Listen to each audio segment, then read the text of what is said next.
पावसासंदर्भातली मे महिन्यात मराठवाड्यात झालेल्या अवकाळी पावसामुळे मोठ्या प्रमाणात नुकसान झालं असून 25 लोकांचा मृत्यू झालाय। या अवकाळी पावसामुळे 439 गावं बाधित झाली आहेत तर 465 जनावरांचा मृत्यू झालाय। मे महिन्यातील या अवकाळी पावसामुळे मराठवाड्यातील 8ही जिल्ह्यातील 8,636 हेक्टरवरील पिकांचं नुकसान झालंय। तर याच 8 जिल्ह्यातील एकूण 13,000 शेतकऱ्यांना अवकाळी पावसाचा फटका बसलाय। सर्वाधिक नुकसान बीड जिल्ह्यातल्या शेतकऱ्यांचं झालंय।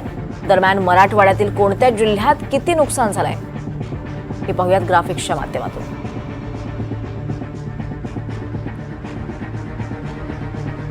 तर सर्वाधिक नुकसान हे बीड जिल्ह्यातल्या शेतकऱ्यांचं झाल्याचं कळतंय। सर्वाधिक फटका बीड जिल्ह्यातल्या शेतकऱ्यांना बसलाय।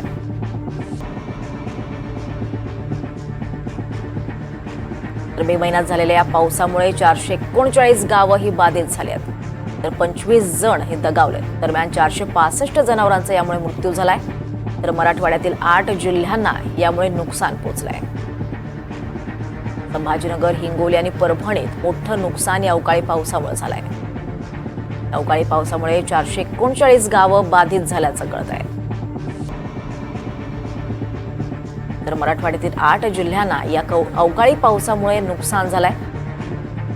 दरम्यान मे महिन्यात झालेल्या या अवकाळी पावसामुळे तब्बल 25 जण दगावलेत आणि त्यात 465 जनावरांचा मृत्यू झाल्याचं कळतंय। मराठवाड्यातील संभाजीनगर, हिंगोली, परभणीत मोठं नुकसान झालंय।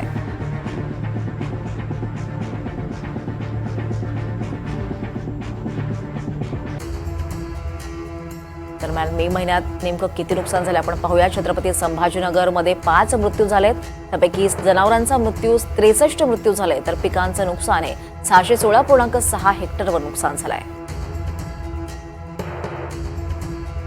जालना जिल्ह्यात जनावरांचे 16 मृत्यू झालेत आणि पिकांचं नुकसान हे 1926.56 हेक्टरवर झालंय। परभणीमध्ये 1 मृत्यू झालाय तर 27 जनावरांचे मृत्यू झालेत तर पिकांचं नुकसान 443.94 हेक्टर इतकं झालंय। हिंगोली जिल्ह्यात 2 मृत्यू झाले तर जनावरांचे 76 जनावरांचे मृत्यू झाले त्यात पिकांचं नुकसान हे 34.8 हेक्टर क्षेत्रावर झालंय।